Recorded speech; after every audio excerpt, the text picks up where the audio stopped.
کمر سے کھینچ لے صابر کی جانب وسواس. کہا ملک نے تڑپ کے بدرد و حسرت و یاس. ارے کمر تو ٹوٹ گئی جب سے مر گئے عباس. میں کس طرح سے نکالوں بدن سے جان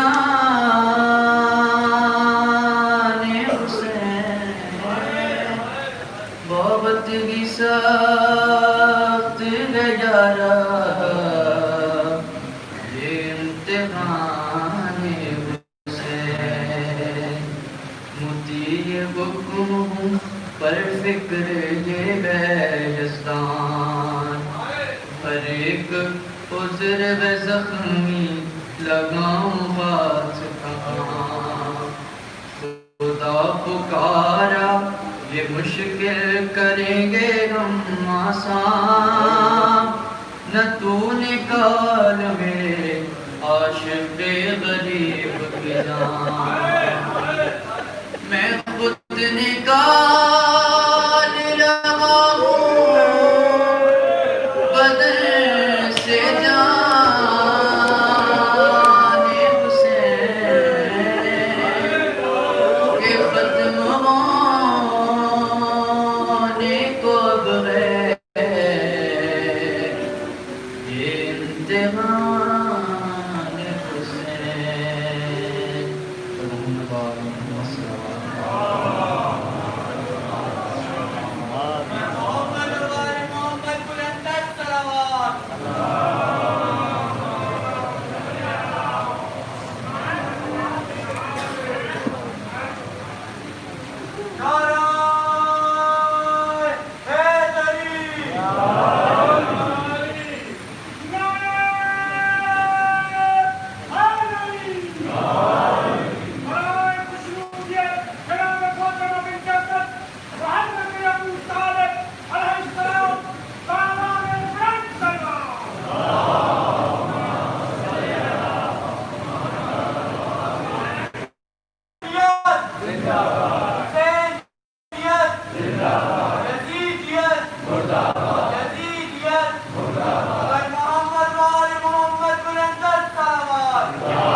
الذي ليس لصفته حد محدود ولا نعت موجود ولا وقت معدود ولا أجل ممدود. فطر الخلائق بقدرته ونشر الرياح برحمته. الصلاة والسلام على الرسول المسدد المصطفى الأمجد المحمود الأحمد سيدنا ومولانا ومولى الكونين جد الحسن والحسين وعاني والقاسم محمد.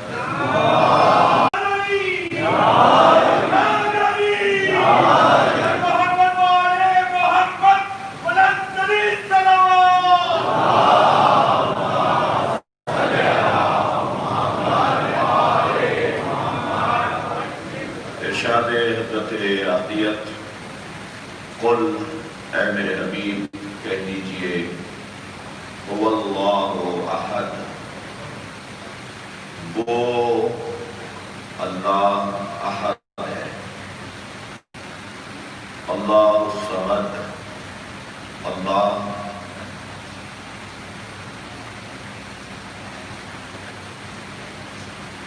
بے نیاز ہے ترجمہ کیا جاتا ہے، میں بھی کر رہا ہوں لیکن مجھے آگے جا کے اس سے کام ہے۔ اللہ بے نیاز ہے، لم یلد،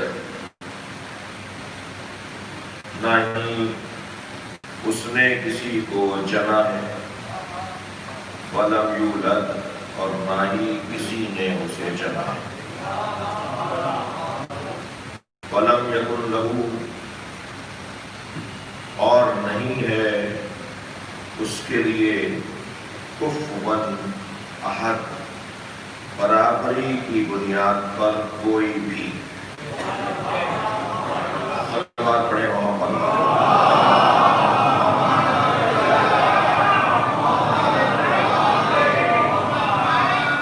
سورہ مبارکہ توحید کا 5ویں مجلس اعظم میں ترجمہ کرنے کی توفیق حاصل ہوئی ہے، اور محسوس ہو رہا تھا کہ بحث طویل ہونے کا خوف ہے، اور اس سورے کو آئندہ سال تک کئی وجوہات کی بنیاد پر منتقل نہیں کرنا چاہیے۔ ایک تو یہ مولا سے کاروبار ہوگا کہ اس سال آدھا چھوڑ رہے ہیں تاکہ زندگی دے دیں، اور آئندہ سال اسے مکمل کیا جائے گا۔ دوسرا، جعفری صاحب کو بھی یہ محدود نہ کر دیا جائے کہ ہمیں ہی آپ پر مسلط رکھیں، تو اسی سال کوشش کرتے ہیں کہ سورہ توحید کا بیان مکمل ہو جائے۔ لہذا آج اس سورے کی ترجمے کی اور تفسیر کی طرف الفاظ پر غور کرنے کے اعتبار سے کچھ بات پڑھے گی۔ اگرچہ فضائل سورہ مبارکہ توحید کے باب میں کوئی 20 سے زیادہ روایات زیارت کی، ان روایات کی کہ اس سورے کے فضائل کیا ہیں۔ اس سورے کے فضائل میں ایک فضیلت یہ ہے کہ جب بھی گھر سے معصومین کے فرامین کی روشنی برس کر، جب بھی آپ گھر سے اپنے سفر کا آغاز کریں تو 9 مرتبہ اور بعض جگہ ہے 10 مرتبہ سورہ توحید کی تلاوت کر کے اپنا سفر شروع کریں۔ معصوم ضمانت دیتے ہیں کہ اس سفر میں اجل حتمی کے علاوہ اجل کی 2 قسمیں، اجل معجل، اجل معجل، اجل حتمی، اجل غیر حتمی۔ ایک اجل، ایک موت ہم تلاش کرتے ہیں، اور ایک موت ہمیں تلاش کرتی ہے۔ جس موت کو ہم ڈھونڈ رہے ہوتے ہیں وہ حادثات، بے توجہی، غفلت، غلطی، اس کی بنیاد پر ہمیں ملتی ہے۔ اور ایک اجل ہے حتمی جو بہرحال سب کو آنی ہے، اور کوئی اس سے بچا ہوا نہیں ہے۔ اور یہ وہی اجل حتمی ہے کہ جو اللہ کے علاوہ ہر ایک کو جس کا سامنا کرنا ہے، اور جب احمد مرسل نہ رہے کون رہے گا، یہ وہ والی اجل ہے، طے ہے۔ حضرت عیسیٰ کو بھی بہرحال دنیا سے جانا ہے، وہ اور بات ہے کہ ان کی عمر طویل ہو گئی ہے۔ حضرت الیاس، حضرت خضر، حضرت ادریس کو بھی اس دنیا سے جانا ہے، وہ اور بات ہے کہ ان کی عمر طویل ہوئی ہے، اور ان کی عمر طویل اللہ نے کسی کی طویل عمر کی دلیل کے طور پہ سلوات پڑھیں گے محمد۔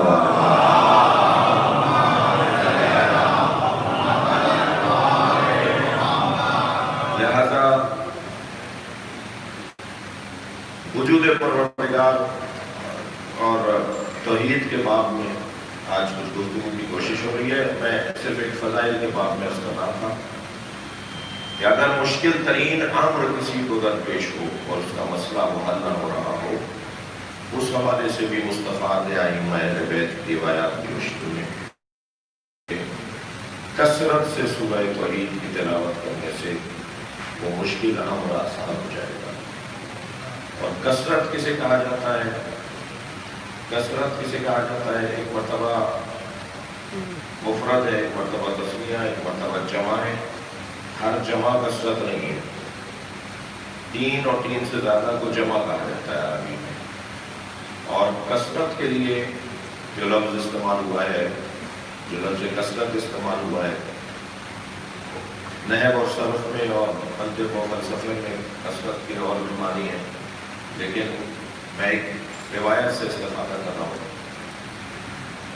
مامون الرشید بیمار ہوا، اس کی ماں نے منت مانی کہ اگر یہ اچھا ہو گیا تو میں کثیر صدقہ دوں گی. اچھا ہو گیا تو اب کیا دیں اور کتنا دیں؟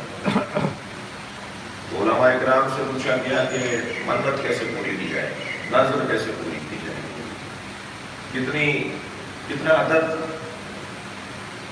کوئی بھی شے جو دی جا سکتی ہو کتنی تعداد میں دی جائے. کسی نے کہا جی 20 دے دیجیے، 40 دے دیجیے، 50 دے دیجیے. تو وہ دلیل مانگتا تھا کہ کیوں 40، تم کہہ رہے ہو 30، تم کہہ رہے ہو 40، تم کہہ رہے ہو 50. آخر کوئی ایک تھا، کثرت کا عنوان کس پر ہے؟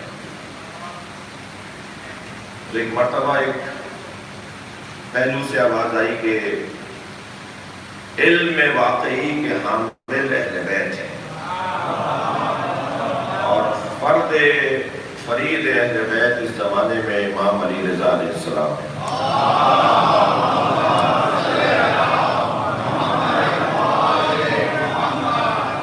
اور بعض میں ہے کہ یہ روایت امام محمد نبی سے ہے. پوچھا گیا کہ حضرت سے پوچھا جائے کہ کثیر کسے کہا جاتا ہے؟ تو حضرت نے فرمایا 80 عدد اللہ کی راہ میں صدقہ کرو. 80 کا عدد اللہ کی راہ میں صدقہ کرو. اب جیسے پہلے پوچھا گیا کہ 20 کیوں اور 40 کیوں اور 50 کیوں، ایسے امام سے بھی پوچھا گیا کہ 80 ہی کیوں؟ تو حضرت نے فرمایا کہ پروردگار عالم نے اپنے حبیب کو 80 مقامات پر فتح عطا کی ہے جس کا قرآن میں ذکر ہے. لقد نصرکم اللہ فی مواطن کثیرہ، ہم نے تمہیں مواطن کثیر پر نصرت عطا کی ہے. اور جسے قرآن نے کثیر کہا ہے وہ مشاہدے میں 80 کی تعداد ہے. سلوات پڑھیں گے محمد و آلہ.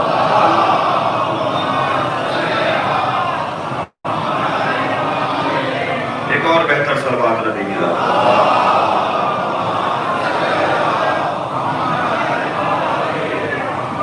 تو کثیر یعنی کم سے کم 80 کا اطلاق، کم سے کم 80 کا اطلاق کثیر پر. تو کہہ سکتے ہیں، میں اپنے ذمہ داری تو نہیں دے رہا لیکن کہہ سکتا ہوں کہ اگر ایک تسبیح پڑھ لی جائے سورہ توحید کی تو 80 اس میں خود بخود شامل ہو جائیں گے. 100 دانے، 99 دانے، 100 دانے. اگر کسی خاص امر مشکل میں کوئی مبتلا ہو تو وہ ایک تسبیح سورہ توحید کی تلاوت کرے، اس کی وہ امر مشکل آسان ہو جائے گی. یہ وہ روایات ہیں، یہ وہ ائمہ اہل بیت سے پیغامات ہیں کہ جو سورہ توحید کے فضائل میں بیان ہوئے. عزیزان گرامی، سورہ توحید اللہ کے وحدہ لا شریک ہونے کا سورہ ہے.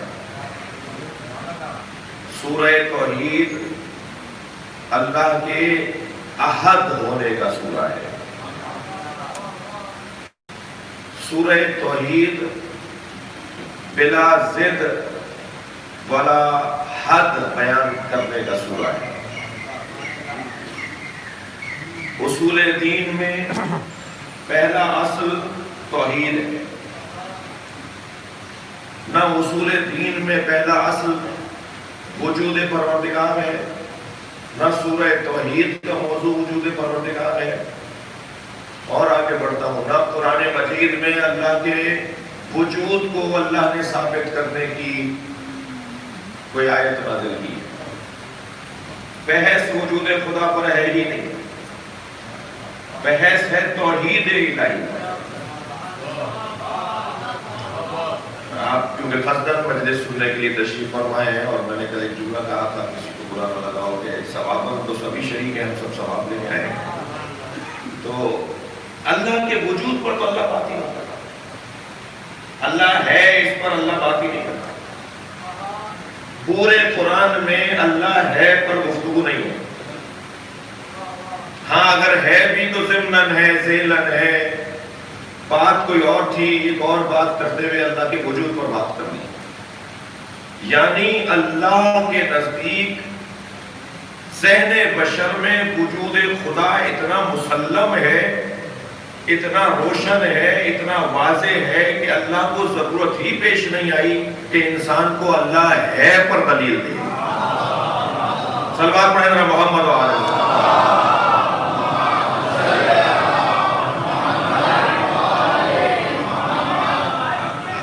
عزیزان گرامی، وجود پر اللہ بحث نہیں کر رہا.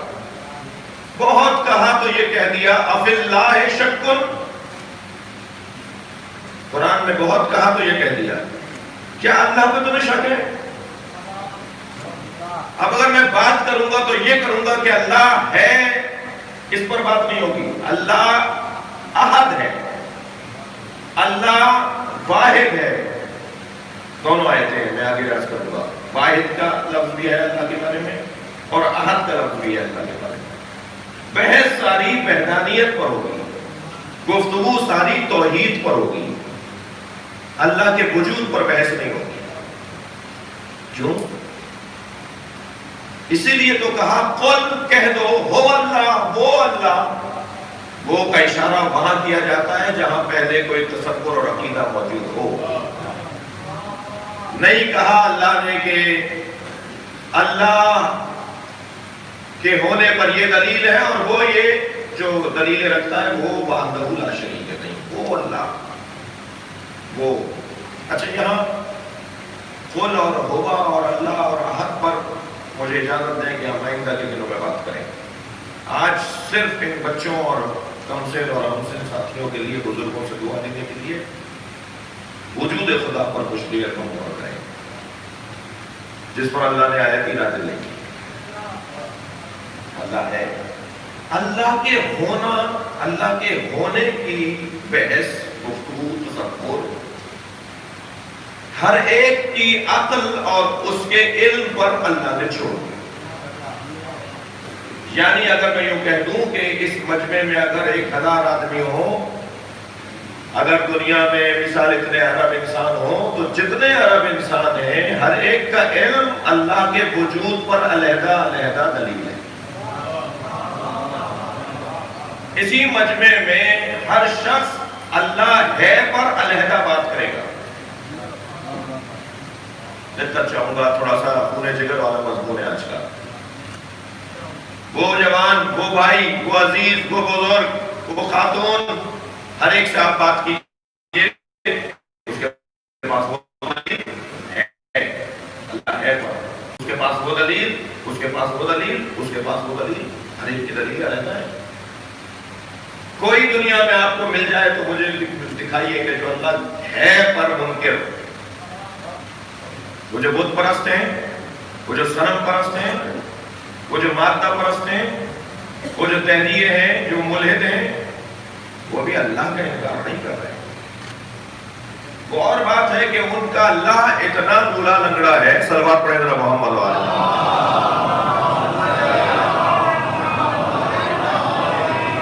کہ بہت دیر آپ اور میری چھوٹی اور معمولی دلیلوں کے آگے بھی ٹک نہیں پاتا.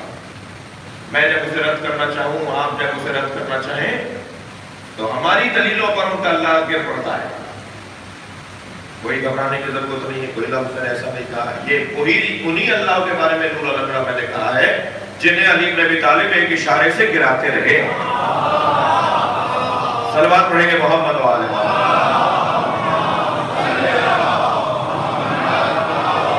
جن کی بے ساکیوں کے بارے میں یہ تصور کر لے میرے کمسن ساتھی، وہ ایسے لولے لنگڑے اللہ، وہ صنموں کی صورت میں، وہ درختوں کی صورت میں، وہ ستارے کی صورت میں، وہ چاند کی صورت میں، وہ اپنے ہاتھ سے تراشے ہوئے پتھروں کو مورتیاں بنانے کی صورت میں اتنے لولے لنگڑے ہیں کہ ایک لمحہ نہیں لگتا انہیں گرانے میں.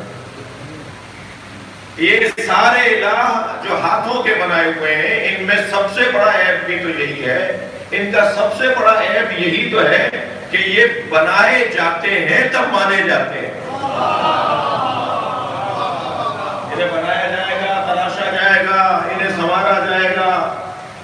پھر انہیں فیکٹریوں میں بنایا جاتا ہے. یعنی جو فیکٹری اللہ بناتی ہو، ذرا صلوات پڑھ لیں محمد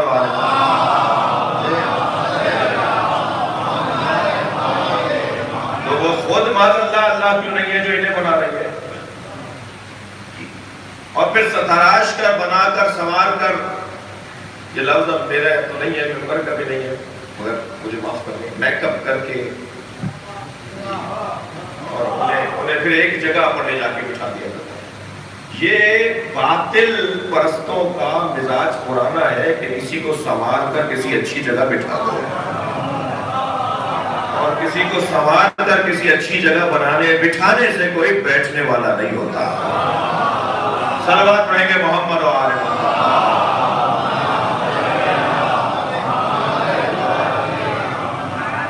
اچھا، بنائے جائیں تو بنے، بٹھائے جائیں تو بیٹھیں، مانے جائیں تو مانے جائیں. انہوں نے اسے بٹھایا، انہوں نے اسے مانا، انہوں نے اسے مانا. لہذا بارش برسانے والا علیحدہ بنا دیا، جی رزق دینے والا علیحدہ بنا دیا، موت دینے والا علیحدہ بنا دیا. تعدد الہ، جسے چاہا اللہ بنا دیا، جسے چاہا اللہ بنا دیا. اچھا، یہ تو اپنے ہاتھوں کے بنائے تھے. تھوڑا سا شعور بشر بہتر ہوا تو کہا نہیں، اپنے ہاتھوں کے بنائے ہوئے کو نہیں مانیں گے، بلکہ بڑی طاقت، بڑا وجود، اسے اللہ مانیں گے. لہذا سورج کو پوری زمین نور عطا کرنے، زمین کو نور عطا کرنے والا وجود سورج، اسے کہا کہ اس سے بڑا تو کوئی وجود ہی نہیں ہے، تو اسے اللہ مان لیا. اب اتنا گہرا اسے اس پر اعتقاد ہوا کہ حضرت ابراہیم جیسے وجود کو کہنا پڑا کہ میں بھی اسے اللہ مان رہا ہوں. مناظرے کے پہلے دستور اور مناظرے کے پہلے اصولوں میں سے یہ ہے کہ کم سے کم خصم سے، خصم کہتے ہیں مناظرے میں مخاطب کو، خصم سے پہلے آپ اتفاق کریں، اس کے ساتھ بات کریں کہ یہ موضوع ہے بات کرنے کا. اور جب خصم سے مناظرے کا جو مخالف ہوتا ہے اس سے آپ اس کے موضوع پر اتفاق کریں، تبھی تو گفتگو شروع ہوگی. تو حضرت ابراہیم نے کہہ دیا میں بھی اسے اللہ مانتا ہوں. اور جب یہ سب لوگ مطمئن ہو گئے کہ چلے یہ ہمارے ہی قبیلے کے ہیں، ان کے کو مان گئے، تو ایک مرتبہ جب سورج ڈوبنے لگا تو فرمایا جو ڈوب جائے وہ اللہ کیسے ہو سکتا ہے. تو ایک مرتبہ اندر کا جو حقیقی الہ پرستی کا مزاج ہے، وہ جو صحیح اللہ کو ماننے کا جذبہ ہے، اسے جھنجھوڑا، اسے ہوشیار کیا. سارے بت توڑ دیے حضرت ابراہیم نے، ایک بڑے بت کے گلے میں کلاڑی لٹکا دی اور بڑے ہی اطمینان سے جا کر اپنے گھر میں بیٹھ گئے. یہ سارا شہر تہوار منانے کے لیے باہر گیا ہوا تھا. واپس لوٹے تو پہلے اپنے الہوں کو، اپنے الہوں کو سلام کرنے اور خم و راست ہونے کے لیے چلے گئے. دیکھا تو بت ٹوٹے ہوئے ہیں اور ایک بڑے بت کے گلے میں کلاڑی لٹکی ہوئی ہے. تو جتنے لوگ بھی بت خانے میں تھے، ٹوٹے ہوئے بتوں کو دیکھ کر سب نے کہا ہو نہ ہو یہ اسی جوان کا کام ہے، یقال لہ ابراہیم، جسے ابراہیم کہا جاتا ہے. یہ بھی ذہن میں رہے جس وقت حضرت ابراہیم نے بت توڑے ہیں جوان نہیں ہے، 70 سال کی عمر ہے. کم سے کم معاشرہ جانتا ہے کہ کام یہ جوانی کا ہے. اور یہ بھی ذہن میں رہے کہ اگر کوئی بوڑھا ہو اور اس کا کام جوانی والا ہو تو وہ جوان ہوتا ہے. جوانی کا تعلق سفید بالوں اور کالے بالوں سے نہیں ہے، حوصلے سے اور ہمت سے. صلوات پڑھیں محمد و آل محمد.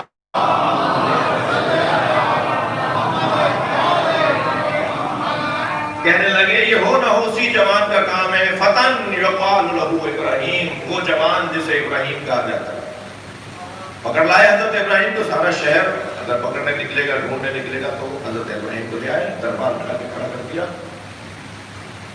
نمرود کا دربار ہے، ابراہیم یہ کام تم نے کیا ہے؟ تو حضرت ابراہیم نے فوراً کہا یہ اس نے کیا ہوگا جس کے گلے میں کلاڑی لٹکی ہوئی ہے. اب دیکھیے مناظرے کا فن. بات اس وقت تک کیسے روشن ہوگی جب تک یہ اپنے حقیقی اقرار کو وہ ہے نا جو انسان خود کرے. حضرت فرمائی اسی نے کیا ہوگا جس کے گلے میں کلاڑی لٹکی ہے. تو کہنے لگے وہ تو، اب جملہ سنیں تاریخ کا، کہنے لگے وہ تو ناک پر بیٹھی ہوئی مکھی نہیں کھل سکتا، تو وہ یہ کیسے کرتا؟ تو حضرت فرمایا یہی تو میں تمہیں سمجھانا چاہ رہا ہوں، جو اپنی ناک پر بیٹھی مکھی نہیں جھل سکتا وہ تمہارا خالق کیسے ہے، وہ تمہارا رب کیسے ہے؟ یہ اسماء افہم، بھائی مردوں کو اسماء افہم بولنا بھی حکم معصوم ہے، مگر ان مجلسوں کا ایک نتیجہ زندہ قوم کو اسماء افہم بولنا ہے۔ مجمع اگر افہم اور اسماء اور افہم کی منزل سے گزر جائے تو اس سے بہتر تلقین کوئی نہیں ہے۔ صلوات پڑھیں گے محمد وآلہ۔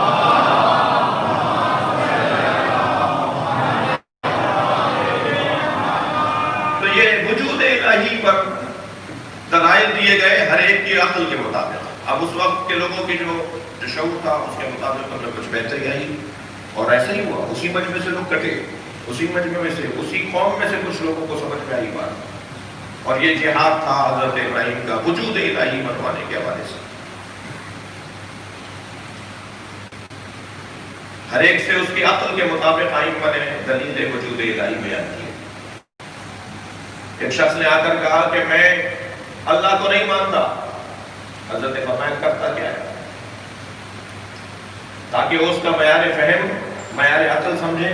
اس نے کہا میرا کام صحراؤں میں سفر کرنا ہے، میں مسافر ہوں، تاجر ہوں، ایک شہر سے مال لیتا ہوں، دوسرے شہر تک پہنچاتا ہوں، ایک ملک سے دوسرے ملک میں 6 مہینے 8 مہینے سفروں میں رہتا ہوں، صحراؤں میں رہتا ہوں۔ حضرت فرمایا تیرا کام سفر کرنا ہے، صحراؤں میں رہتا ہے، فرمایا البارۃ تدل علی البعیر الروثۃ تدل علی الحمار، تم نے رستے میں اونٹ کی مینگنیاں دیکھی تو تمہیں ان مینگنیوں کو دیکھ کر اندازہ ہوا کہ یہاں سے اونٹ گزرا ہے، تمہیں یقین نہ ہوا کہ یہاں سے اونٹ گزرا ہے، جبکہ تم نے اونٹ کو نہیں دیکھا تھا۔ تم نے گدھے کی زیر دیکھی مگر گدھا نہیں دیکھا تھا، اور تم نے اس ریت کو دیکھ کر یقین کر لیا کہ یہاں سے گدھا گزرا ہے، تو تم نے اس وجود کو گدھے کے اور اس اونٹ کے وجود کو تو نہیں دیکھا تھا، آثار کو دیکھ کر تمہیں یقین ہو گیا نا کہ یہاں سے صاحب اثر گزرا ہے۔ تو اتنا ہی بڑی کائنات کے آثار تمہیں نہیں بتا رہے کہ کوئی اس کا بنانے والا ہے۔ ابھی اس کی عقل تھی جتنا اس کا سمجھ کی فہم تھی، جتنی اس کی سوچ تھی، اس کے مطابق اس نے جواب دے دیا۔ یہ خاتون چرخہ کاٹ رہی ہے، حضرت فرمایا یہ بھی اللہ کو مانتی ہے۔ ایک ملحد حضرت سے اللہ کا انکار کر رہا تھا، حضرت فرمایا یہ بھی اللہ کو مانتی ہے۔ اسے پوچھا اللہ ہے کہ ہاں ہے، کہ دلیل جائے، اس نے وہ دستہ چھوڑ دیا جو چلا رہی تھی، وہ پہیہ چلتے چلتے آہستہ ہونے لگا اور پھر وہاں آیا ہو گیا، کہنے لگا یہی پہیہ یہی چرخہ دلیل ہے کہ اللہ ہے۔ حضرت فرمایا کیسے یہ دلیل ہے؟ کہا یہ بغیر چلانے والے کے نہیں چل سکتا، تو یہ کائنات بغیر چلانے والے کے نہیں، یہ اس کے لیے دلیل ہے توحید، دلیل وجود، توحید نہیں وجود۔ ایک فلسفی آ گیا امام کی خدمت میں، حضرت نے پوچھا تم کیا، تمہارا شعبہ کیا ہے، تمہارا کام کیا ہے؟ اس نے کہا جی میں فلسفی ہوں۔ حضرت نے فرمایا تو فلسفی ہو تو ویسے ہی تمہارا موضوع وجود ہے، تو بتاؤ تم ہو یا نہیں؟ اب دیکھیے فلسفی سے کیسے میرے چھٹے امام اسے اللہ سمجھا رہے ہیں۔ حضرت نے فرمایا تم ہو یا نہیں ہو؟ کہنے لگا ہاں ہوں۔ حضرت نے فرمایا ہمیشہ سے ہو یا بعد میں ہوئے؟ کہنے لگا بعد میں ہوا۔ حضرت نے فرمایا کون سبب بنائے کہ تم ہوئے ہو؟ کہا میرے والدین۔ حضرت نے فرمایا والدین تمہارے ہمیشہ سے تھے یا بعد میں ہوئے؟ کہنے لگا بعد میں ہوئے۔ کہا کیسے ہوئے؟ کہا ان کے والدین کی وجہ سے۔ کہا تمہارے دادا دادی ہمیشہ سے تھے یا بعد میں ہوئے؟ کہا نہیں بعد میں ہوئے۔ حضرت نے فرمایا تم اسی طرح آگے بڑھتے رہو گے، مجبور ہو جاؤ گے کہ کسی ایک وجود کا اقرار کرو کہ جو ہمیشہ سے ہے، ورنہ فلسفے کی زبان میں اسے تسلسل کہا جاتا ہے، اور یہ تسلسل باتیں ہیں۔ تو ہر ایک کو اس کی عقل کے مطابق اللہ کا وجود اللہ ہے سمجھایا گیا۔ دیکھیے قرآن مجید میں اللہ نے اپنے وجود پر اگر دلیل دی ہے تو ضمناً اور ذیلاً جیسے میں نے عرض کیا، مثلاً سورہ مبارکہ فصلت کی 55ویں آیت میں ارشاد ہوا سَنُرِيهِمْ آيَاتِنَا فِي الْآفَاقِ وَفِي أَنفُسِهِمْ، بہت جلد ہم پوری کائنات میں اپنی نشانیاں انہیں دکھائیں گے، وفی انفسہم، اور ان کے وجود میں بتائیں گے کہ ہم ہیں، حتی یتبین لہم انہ الحق، تاکہ ان پر بین ہو جائے، روشن ہو جائے کہ ہم ہیں۔ یعنی اگر میں یوں کہہ دوں کہ انسان اگر وجود الہی پر، اللہ ہے پر کوئی دلیل تلاش کرنا چاہتا ہے تو اسے صحراؤں میں، دردوں میں، پہاڑوں میں، غاروں میں جا کر اللہ نہیں ڈھونڈنا چاہیے، اسے اپنے آپ کو آئینے میں دیکھ کر اللہ ڈھونڈ لینا چاہیے۔ اگر میں اور آپ چاہیں تو صرف اپنے اس چہرے پر غور کرتے چلے جائیں تو ہمیں وجود پروردگار سمجھ میں آ جائے گا۔ صلوات پڑھیں محمد و آلہ۔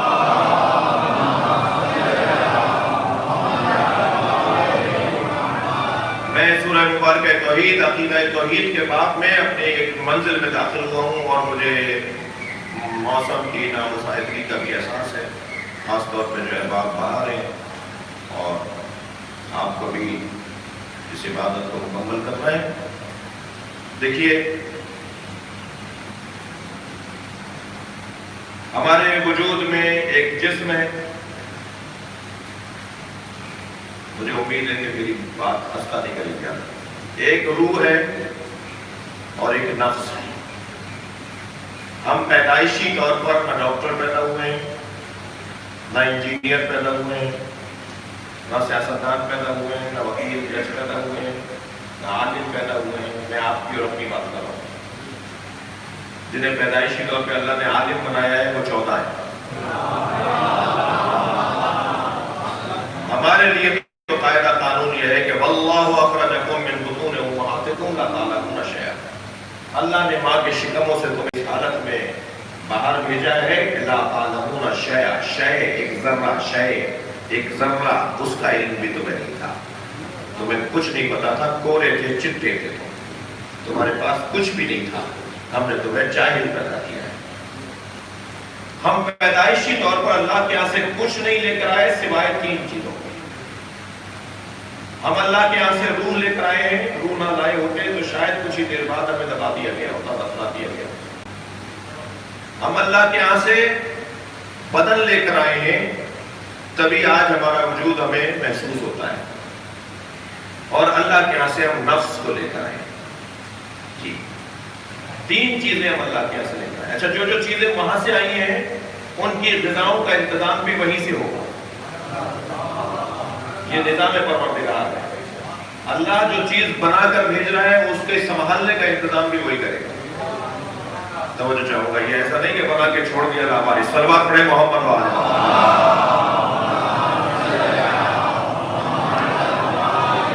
وہ جو بنا کر بھیج رہا ہے وہ خالق کے رشتے سے بنا کر بھیج رہا ہے، اور جو یہاں انتظام کر رہا ہے وہ ربوبیت کے رشتے سے انتظام کر رہا ہے۔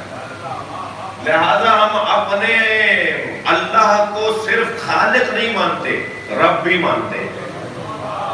وہ ہمارا خالق بھی ہے کیونکہ اس نے ہمیں پیدا کیا ہے، وہ ہمیں چلا رہا ہے، پال رہا ہے، انتظام کر رہا ہے، لہذا وہ ہمارا رب بھی ہے اور پروردگار ہے۔ اب یہ رب کی بحث، اللہ نے ہمیں 3 چیزیں دے کر بھیجا ہے۔ بدن لے کر آئے ہیں تو اس کے تقاضے ہیں، روح لے کر آئے تو اس کے تقاضے ہیں، نفس لے کر آئے تو اس کے تقاضے ہیں۔ بدن، یہی بدن جو نظر آ رہا ہے، روح اس بدن کے اندر احساسات، جذبات، تحرکات، تصورات، تصدیقات، یقینیات، علم اور علم میں اضافے کا سبب، کمالات روحانیہ پانے کا جذبہ، صلاحیت، وہ سب روح کا تھا۔ نفس بدن کو یعنی جسم کو اور روح کو جوڑنے کا نام ہے۔ روح علیحدہ مخلوق ہے اور بدن علیحدہ مخلوق ہے، جسم علیحدہ مخلوق ہے، یہ 2 علیحدہ مخلوقات ہیں۔ ان دونوں کو جو جوڑنے کا کام کرتا ہے اسے کہتے ہیں نفس، بلا تشبیہ، صرف ذہن قریب کرنے کے لیے۔ یہ عمارت کھڑی ہوئی ہے کچھ اینٹوں پر، کچھ اجزاء پر، بہت ساری چیزوں کو جوڑ کر اس عمارت کی شکل ہمیں نظر آ رہی ہے۔ یہ جو جڑی ہوئی ہیں آپس میں، انہیں کس نے جوڑا ہے؟ وہ ایک مسالہ ہے جس نے 2 چیزوں کو جوڑ دیا، پھر ایک اور مسالہ ہے جس نے دوسری چیزوں کو جوڑ دیا۔ بلا تشبیہ، صرف ذہن کو قریب کرنے کے لیے اس طرح۔ روح اور بدن کو جو چیز جوڑ دے اسے نفس کہا جاتا ہے. لہذا یہ جوڑنے والی چیز جب صلاحیت کھو دیتی ہے تو یہ دونوں علیحدہ ہو جاتے ہیں. اسی کو موت کہا جاتا ہے. موت کیا ہے؟ نفس کا بیچ میں سے ہٹ جاتا ہے. لہذا کل نفس ذائقۃ الموت. نہ بدن کو صلوات پڑھے محمد والے،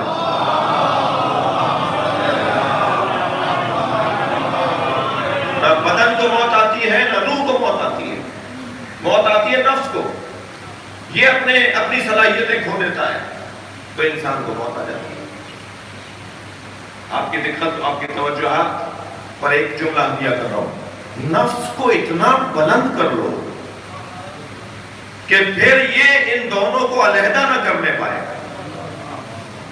یعنی اگر ایسے ماحول سے انسان کو ہٹا لیا جائے جہاں نفس کی کار فرمائیاں زیادہ ہیں تو انسان ہزاروں سال زندہ رہ سکتا ہے.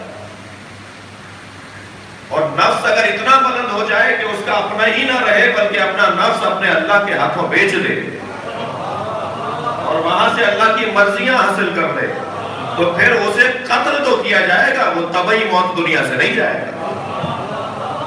لہذا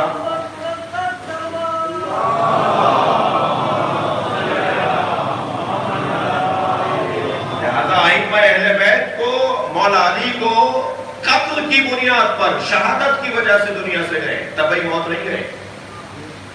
اور چار ہستیوں کو ایسے ماحول سے ہٹا لیا گیا کہ جہاں قتل کرنے والے بھی نہیں ہیں. تو آج تک زندہ ہے. ایسا ممکن ہے کہ کوئی ایسے ماحول میں چلا جائے جہاں قتل کرنے والے بھی نہ ہو اور جہاں نفس کی بلندی اتنی ہو. اگر یہی ہستیاں جو ہمارے 12 امام و 14 معصوم ہیں، یہی ہستیاں حضرت ادریس، حضرت الیاس، حضرت خضر، حضرت عیسیٰ کی طرح سے اٹھا لی گئی ہوتی اور کہیں اور ہوتی تو ان کی کیفیت بھی یہی ہوتی جو ان 4 نبیوں کی کیفیت ہے. صلوات پڑھیں گے محمد والے.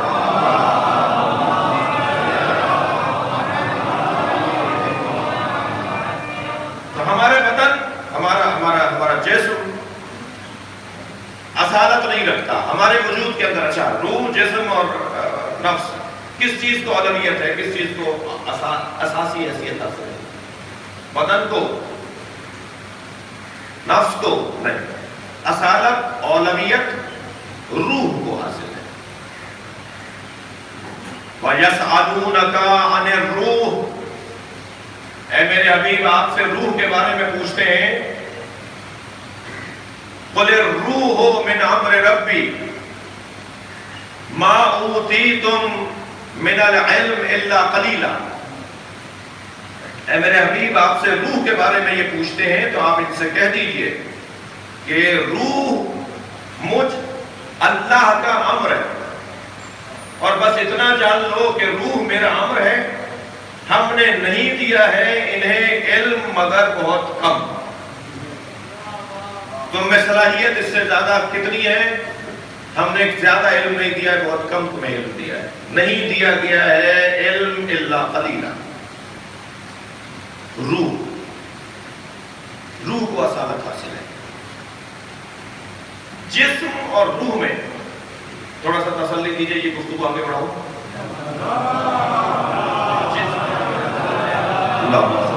دل پر ایک اور سوال کر لیجیے. اللہ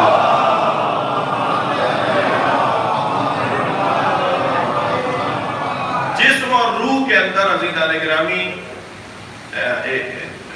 روشن فرق ہے. وہ روشن فرق کیا ہے؟ جسم جگہ گھیرتا ہے، روح جگہ نہیں گھیرتا. جسم قابل تقسیم ہے. جسم حرکت رکھتا ہے.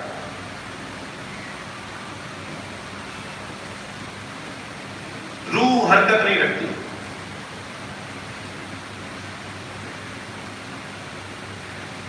میرا ہاتھ یہ جسم ہے یا نہیں، اور الٹا ہاتھ یہ جسم ہے. تقسیم ہو گئے نا 2 ہاتھوں میں. میرا سر، میرا دھڑ، میرے پیر یہ تقسیم ہو گئے. جسم تقسیم ہوا ہے مگر روح تقسیم ہوئی ہے میرے بدن کہ یہ پیروں کی روح، یہ سینے کی روح. روح تو روح ہے، پورے بدن میں ایک ہی ہے. روح تقسیم نہیں ہوئی. میرا جسم جگہ گھیرتا ہے، میں یہاں ہوں وہاں نہیں ہوں، آپ وہاں ہیں یہاں نہیں ہیں. وہ جگہ گھیری ہوئی ہے میرے اور آپ کے جسم میں. روح جگہ گھیرتی ہے؟ روح جگہ نہیں گھیر رہی.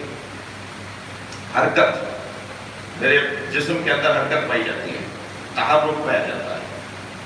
یہ اتنا سا تھا اور بڑا ہوا 6 فٹ کا ہو گیا. یہ حرکت ہی تو ہے. اور مادے کی حرکت جوہری کو دیکھتا چاہوں گا فلسفے کے طالب علموں کے لیے خاص طور پر. مادے کی حرکت جوہری، مادے کی 2 قسمیں، جوہر اور عرض. مادے کی حرکت جوہری کو وقت کہا جاتا ہے. وقت کی تعریف، وقت کسے کہتے ہیں؟ وقت، مادے کی حرکت کو وقت کہا جاتا ہے. مادہ جب حرکت کرتا ہے تو وہ حرکت وقت کہلاتی ہے. مادے کی بنیاد پر وقت بنتا ہے. جب تک مادہ تصور میں نہیں لائیں گے وقت کا تصور نہیں ہوگا. اور جب مادہ ہی نہیں تھا تو وقت بھی نہیں تھا. جب مادی چیزیں نہیں تھی تو وقت بھی نہیں تھا. میرا جسم حرکت رکھتا ہے، جگہ گھیرتا ہے، قابل تقسیم ہے، پھر قابل رویت ہے، نظر آتا ہے. لیکن روح کے اندر نہ تقسیم ہے، نہ حرکت ہے، نہ جگہ گھیرتی ہے. تو اب کیسے سمجھیں کہ اللہ ہے؟ اللہ، پھر تھوڑا چاہوں گا ایک اور بحث میں والے دو. وجود کی 3 قسمیں ہیں. واجب الوجود، اچھا جو ہلکے سے اونگ لے رہے ہیں ان کو جگانے کے لیے ایک سوال پڑھیں.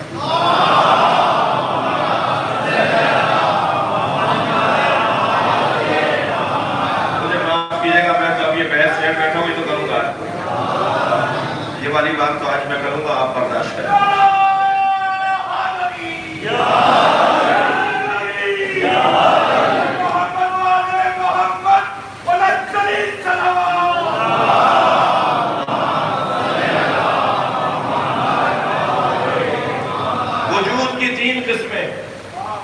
بات ہو رہی ہے وجود الہی پر. وجود کی 3 قسمیں، واجب الوجود، ممکن الوجود، ممتنع الوجود. اب آئی گئے ہیں آپ مجلس میں تو اب تو سن کے ہی جائیں گے. واجب الوجود، اس کی کم سے کم تعریف یہ ہے کہ جو بلا حد ہو. مولا علی کی تعریف ہے یہ.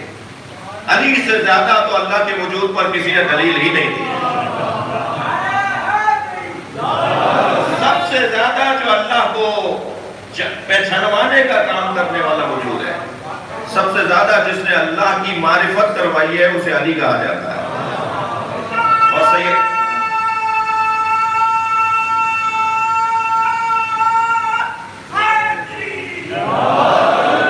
نہج البلاغہ،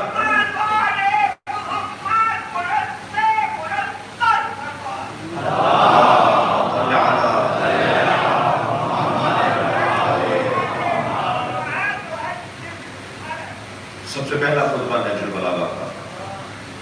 سید رضی نے بھی اپنے اوپر مہربانی فرمائی ہے،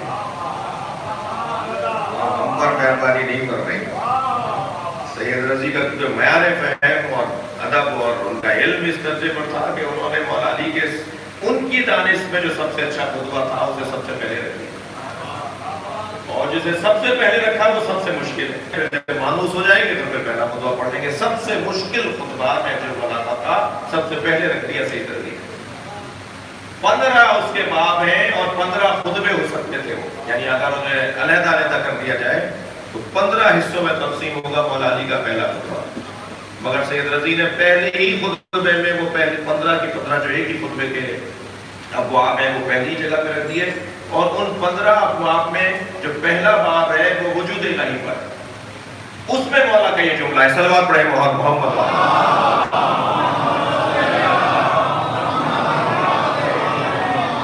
فرماتے ہیں اللہ کا وجود بلا ضد ہے، بلا ند ہے، بلا حد ہے. شکریہ آپ کا، آپ نے تھوڑی گردن لگائی ہے. اللہ کا وجود بلا ضد ہے اس کا.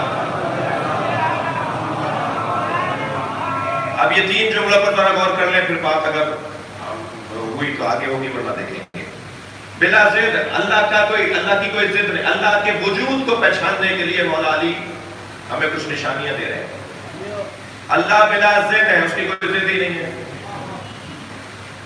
اردو کا ضد اور ہے، عربی کا ضد اور ہے. میں عربی کی ضد میں بات کر رہا ہوں، آپ میرے ضد ہیں، میں آپ کا ضد ہوں. اردو میں آپ میری ضد نہیں ہے، میں نہیں کہہ سکتا میں آپ کا ضد ہوں نہیں. عربی میں ضد جو مقابل میں بلا ضد اللہ کا کوئی ضد ہی نہیں ہے. لاؤ کوئی اور، اگر کوئی اور اللہ کی ضد میں لے کر آؤ گے تو پھر کوئی اور نبی بھی لانا پڑے گا، کوئی اور علی بھی لانا پڑے گا، پھر کوئی اور قرآن بھی لانا پڑے گا، پھر کوئی آسمان اور زمین دوبارہ بنانے پڑیں گے. کوئی ضد ہی نہیں ہے اس کی. مولا فرمائے بلا ضد. ولا حد، اللہ کی کوئی حد ہی نہیں ہے.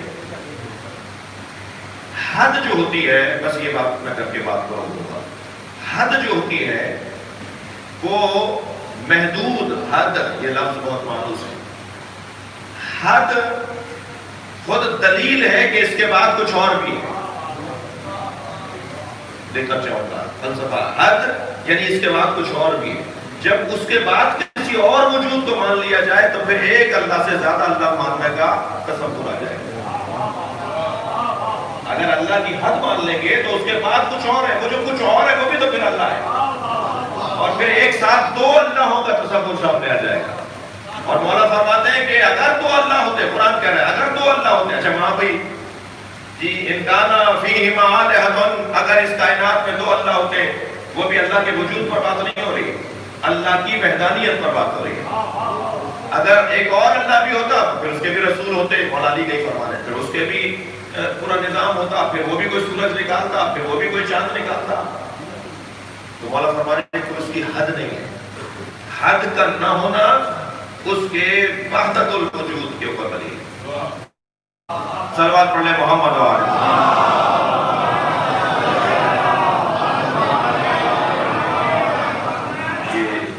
یہ نہج البلاغہ پڑھنے والوں کا مجمع ہے. یہ علی جیسے موحد کامل کے مریدوں کا مجمع ہے. لہذا عقیدہ توحید اگر کہیں بیان ہو تو اس کا حق اگر ہو سکتا ہے ادا ہمارے ماحول کے مطابق تو آپ ہی کے درمیان ہونا چاہیے. وجود الہی اور صفات پروردگار کے اس بات کو کربلا کہا جاتا ہے. علامہ نقل کی روح شاد ہوگی، ان کا جملہ میں ہدیہ کر رہا ہوں. فرماتے ہیں کہ اللہ کے وجود پر دلیلیں تو انگنت ہیں. ہر دلیلیں بناتے چلے جائیے آپ. جتنے انسان ہیں اتنی دلیلیں اللہ کے وجود پر. کم سے کم جتنے انسان ہیں اتنی دلیلیں. اللہ کے وجود پہ دلیلیں تو انگنت ہیں، مگر سب سے بڑی دلیل لکن صاحب کا جملہ، سب سے بڑی دلیل وجود الہی پر عصر عاشور حسین کا اطمینان. اطمینان قلب حسینی یہ اللہ کے وجود پر سب سے بڑی دلیل ہے. رخساروں کی سرخی بڑھ رہی تھی مولا حسین، لاشوں پہ لاشیں اٹھا رہے تھے، مگر عزیزانو امام کے چہرے کا اطمینان بتا رہا تھا کوئی ہے جسے حسین راضی کرنے آیا ہے. اور پھر آخری وقت میں کہ جب قربانیاں شہادتیں بڑھ گئیں اور خود تنہا ہو گئے تو جتنی ان کی تنہائی بڑھ رہی تھی اتنا ان کا قرب الہی بڑھ رہا. اور پھر اس وقت میں خاص مناجات آپ کی زبان پہ جاری ہو گئے. اللہ سے بات کر رہے ہیں، تیر لگ رہے ہیں، کوئی گزرتا ہوا نیزہ چپ ہوتا ہے، کوئی امام حسین کو دور سے پتھر مارتا ہے. اجرکم اللہ، اجرکم اللہ. آپ کی آوازیں بلند ہیں، اللہ آپ کو اجر و ثواب عطا فرمائے. ادھر حسین کو تیر لگتا ہے، ادھر حسین کہتے ہیں بسم اللہ وباللہ. کتنی بڑی دلیل ہے وجود الہی پر، خود وجود حسین الہی. اور پھر مناجات آپ پڑھ رہے ہیں ترکت الخلق طرا لہوات، یا اللہ میں نے ساری مخلوق کو چھوڑ دیا اس لیے کہ مجھے تو ہی نظر آتا ہے۔ ترکت الخلق طرا لہوات، میں نے تیری خاطر ساری مخلوق کو چھوڑ دیا۔ سب ناراض ہیں مجھ سے، سب مار جائے مجھے، ساری دنیا مجھ سے ناراض ہے، مگر یا اللہ مجھے یہ یقین ہے کہ تو مجھ سے راضی ہے۔ ترکت الخلق طرا لہوات وأتممت العیال علیک یا رات، اور اب میں اپنی سکینہ کو یتیم کر رہا ہوں، میں اپنے عیال کو یتیم کر رہا ہوں۔ أتممت العیال، میں اب یتیم کر رہا ہوں اپنے عیال کو، اپنے علی اصغر کو یتیم کر رہا ہوں، میں اپنی سکینہ کو یتیم کر رہا ہوں۔ کیوں؟ طرا لہوات أتممت العیال علیک یا رات، تاکہ تیرا مجھے قرب نصیب ہو جائے، ان سب کو چھوڑ کر تیرا قرب پانا چاہتا ہوں۔ یہ ہے حسین ابن علی، اور حسین ابن علی کے اس عقیدہ وجود الہی کے اس بات میں زینب کبریٰ کا بڑا مقام ہے۔ شریکت الحسین جو کہلائے، بڑے اہتمام کے ساتھ لائے ہیں بہن کو۔ اجرکم اللہ، آپ کی آوازیں بلند ہے، میں 2-4 منزلیں لوں گا، بس 2-3 منزلیں لینی ہے مجھے مسائل میں۔ برابر کی بہن ہے جناب زینب۔ جب حسین بھائی کے لاشیں پر آئی تھیں تو زینب کبریٰ سے لاشاں پہچانا نہیں جا رہا تھا، تو امام سجاد سے کہنے لگیں بیٹا میں 3 سال کی تھی، اپنے گھر کے صحن میں سو رہی تھی تو میرے اوپر دھوپ آ گئی تھی، تو اے زین العابدین مجھے تعجب ہوا کہ یہ جو دھوپ ہے اس سے میں کیسے بچوں، کیسے میں اٹھوں اور کہاں جاؤں، تو میں نے دیکھا میرا بھائی چادر لیے کھڑا ہے، میرے اوپر دھوپ سے میرا بھائی چادر کے ذریعے سایہ ہے۔ اب بتاؤ یہ زینب کہاں جائے؟ رات کے شب عاشور کے کئی مرتبہ کئی پہروں میں جناب زینب اور امام حسین کی خلوت میں گفتگو ہوئی ہے۔ صبح عاشور جب حسین اپنی قربانی کے لیے جا رہے تھے تو صحرا میں تنہا 2 بہن بھائیوں کی گفتگو ہوئی ہے۔ بڑا کردار ہے جناب زینب کا۔ علی کے لیے بھی زینت اسی لیے ہے، اور ضمن عقد جناب عبداللہ سے شادی کے موقع پہ شرط بھی یہی لگائی تھی کہ جب حسین کربلا بسانے جائے تو زینب کو عبداللہ تم روکو گے نہیں، اور ایسا ہی ہوا ہے، آئی ہے میری بی بی، اور جب روانہ ہونے لگی تو حضرت عبداللہ نے فرمایا اے زینب حسین مولا کی طرف سے میں مکے میں ہوں، ایک بچہ میری جانب سے اور ایک بیٹا اپنی جانب سے، حسین کے دفاع میں مصروف رکھنا۔ ایک یا 2 بیٹیاں ہیں جناب زینب کی کہ جو مدینے میں ہیں، اور یہ 2 بیٹے عون اور محمد۔ بڑے بیٹے کا نام محمد ہے، چھوٹے بیٹے کا نام عون ہے، دونوں کربلا کے میدان میں ہیں۔ ہر کچھ دیر کے بعد عزادارو آ کر کہتے ہیں امام حسین سے ماموں ہمیں اجازت ہے، اور حسین یہ کہہ کر لوٹا دیتے ہیں کہ تم اپنی ماں کے پاس واپس چلے جاؤ۔ اب جب تکرار کے ساتھ یہ بچے آئے تو ایک جملہ کہا ماموں ہمیں ماں کہتی ہیں کہ اب خیمے میں نہ آنا، کیا علی اکبر کی شہادت کے بعد قربانی دو گے؟ کیا قاسم کی شہادت کے بعد اپنی جانیں پیش کرو گے؟ جاؤ اپنے ماموں پہ جان قربان کرو، ابھی بھانچوں سے اجرکم اللہ، کوئی جلدی نہیں ہے، یہ موسم آج ایسے ہی رہے گا اور آئندہ دنوں میں بھی ایسا ہی ہے۔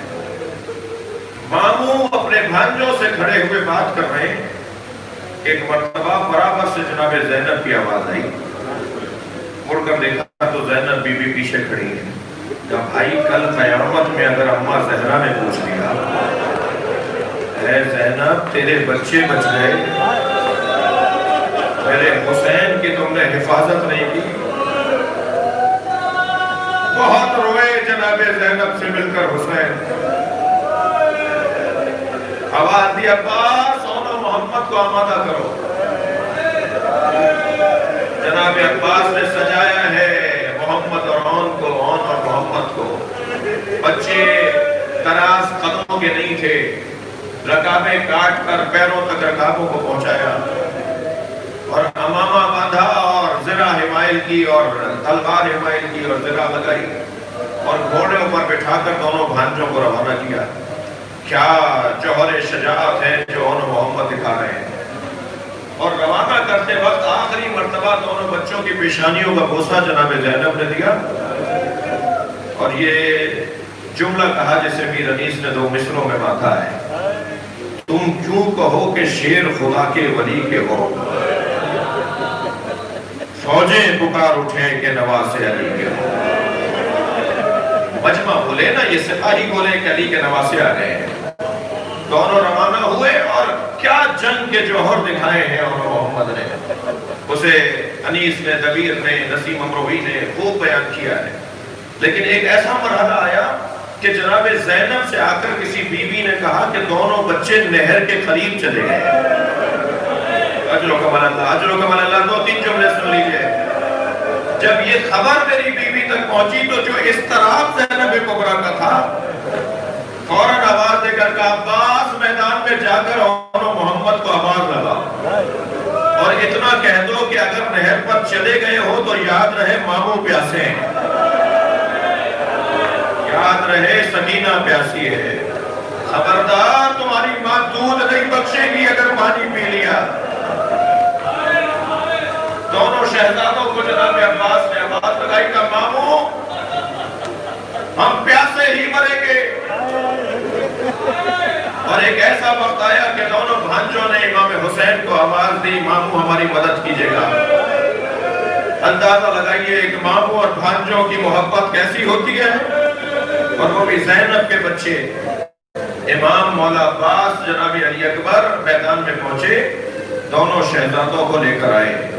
سنیں گے عزتدارو، ہر جوان کا لاشا جب آتا تھا تو اس جوان سے متعلق بی بی بڑھ کر استقبال کرتی تھی۔ یہ عجیب 2 لاشیں ہیں کہ ان کی ماں نظر نہیں سے میری بہن زینب کہاں ہے؟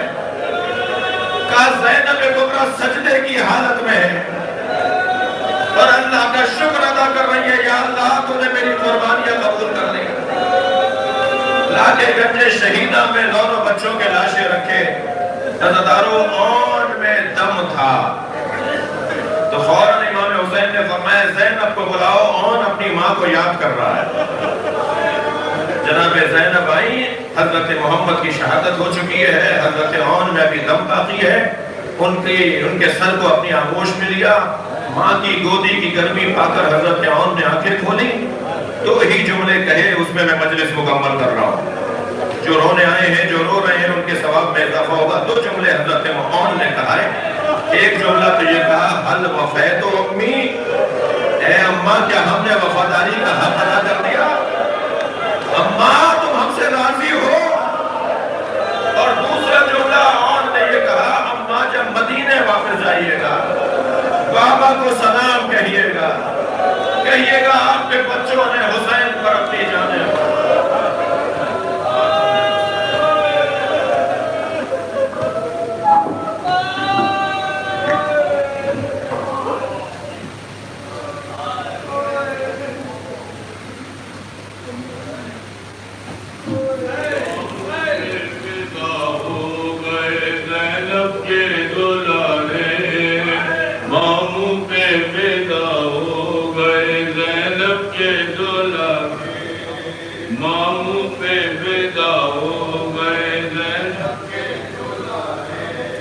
کس عمر میں لڑنے کے لیے ان کو ستارے، کس عمر میں لڑنے کے لیے بچپن نے ابھی پیار دے کے سوتے سوارے، بچپن نے ابھی پیار دے کے سوتے سوارے، کیا موت انوس ماموں کے یہ پیارے، کیا موت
پیشانوں پہ لہرائی ہوئی تھی، بالوں کی لٹیں شانوں پہ لہرائی ہوئی تھی، باطل سے الجھ پڑنے کو لٹکائی ہوئی تھی، باطل سے الجھ پڑنے کو لٹکائی ہوئی تھی، کرار کے تیور کی جھلک آئی ہوئی تھی، کرار کے تیور کی جھلک آئی ہوئی تھی، دل خلق کا دلاتے ہیں چتون کے اشارے، مانگوں پہ پیدا ہو گئے زینب کے دلارے، مانگوں پہ پیدا ہو گئے زینب کے دلارے، مرنے پہ کمر باندھے ہوئے دونوں برادر، مرنے پہ کمر باندھے ہوئے دونوں برادر، تیروں کے مقابل کبھی تلواروں کی زد پر، تیروں کے مقابل کبھی تلواروں کی زد پر، ہو گئے مولان وہ بچے ہوئے تیور، وہ بدلے ہوئے دشمن کو جلاتے ہوئے تیغوں کے شرارے، ماموں پہ پیدا ہو گئے زینب کے دلارے، ماموں پہ پیدا ہو گئے زینب کے دلارے، بس اتنی سی مولا ستم یادوں نے پائے، اتنی سی مولا ستم یادوں نے پائے، میلے کی علی پشت محمد پہ لگائے، میلے کی علی پشت محمد پہ لگائے، اس وقت سلا سینے سے باہر نکل آئے، اس وقت سلا سینے سے باہر نکل آئے، چلائے کہ لو ہم تو چلے خلف سے بھائے، ماموں پہ پیدا ہو گئے زینب کے دلارے،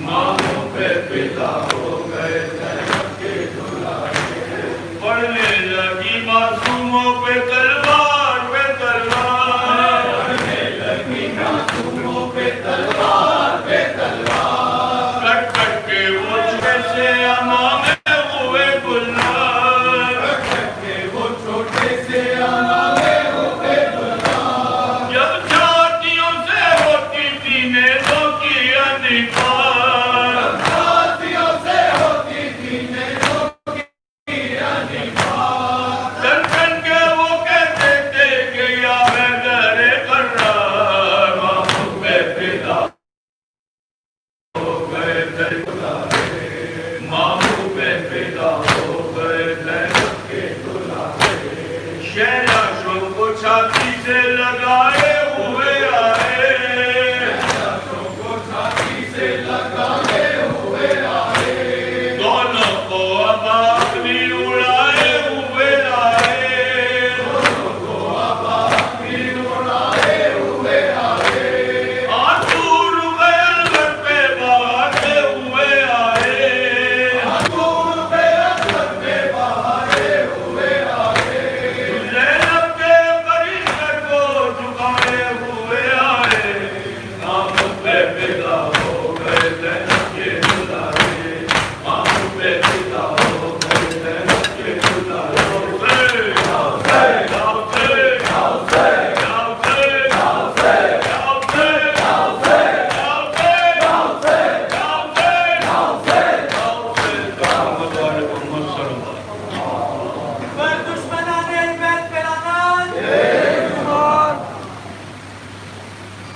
أعظم الله أجورنا وأجوركم بمصائب جدي الحسين عليه السلام، أجركم على الله يا إمام الزمان، السلام عليك يا رسول الله، السلام عليك يا حبيب الله، السلام عليك يا أمير المؤمنين، السلام عليك يا فاطمة الزهراء سيدة النساء العالمين، السلام عليك يا حسن